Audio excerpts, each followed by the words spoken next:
Papagpalang araw ng Miyerkules, mga ka-agri, mga kasaka, ka-farmer. Kamusta po kayo guys? Ayan po, kukuha tayo ng kalamansi pang perres. Pang perres ng bagoong. Pang sawsaw sa ulam natin na pritong tilapia, fried tilapia. Ayan guys, so yan, prepare na tayo guys. Guys, baon tayo na pritong isda.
Konti.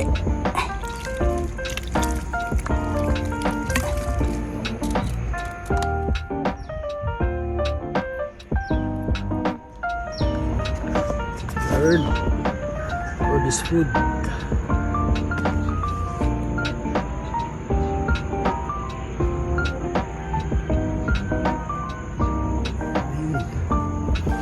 That's it. Yan po. Ito po yung baon ko ngayon.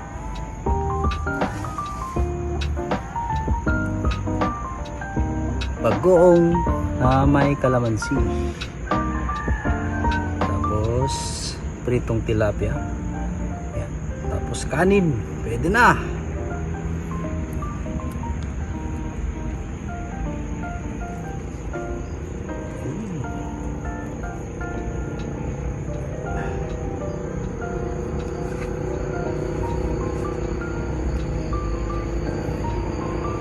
Kain na tayo guys kasi ambon na.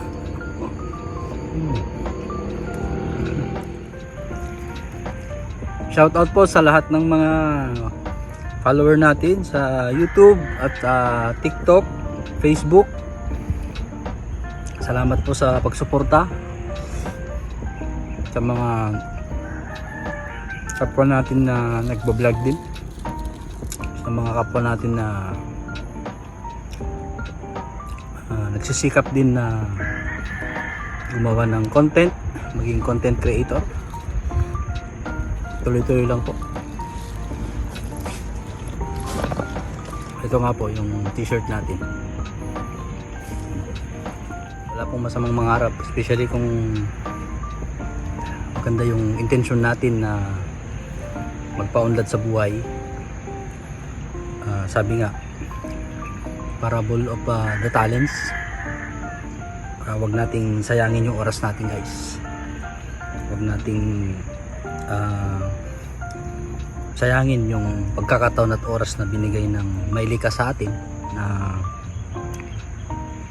kung maaari maging productive po tayo. So kain muna tayo guys.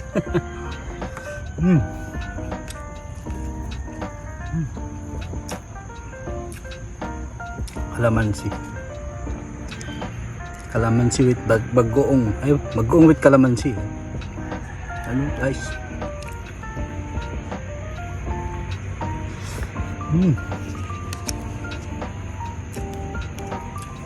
Hanep.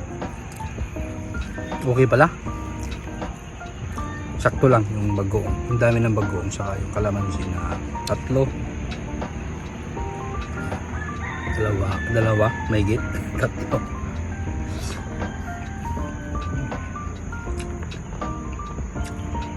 Guys, nagugas po ako.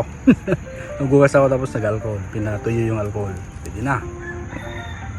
Hindi pa kasi naayos yung kan natin, yung poso natin. Yung bubon, silukano. Ayusin pa lang. Ipon tayo ulit ng pampayos. Actually, may tubig naman kaso lang dahil nadaanan ng baha, kailangan nating ipalinis yung mga parts niya, yung mga tubo, yung strainer niya. Guys, umambon ng blessing.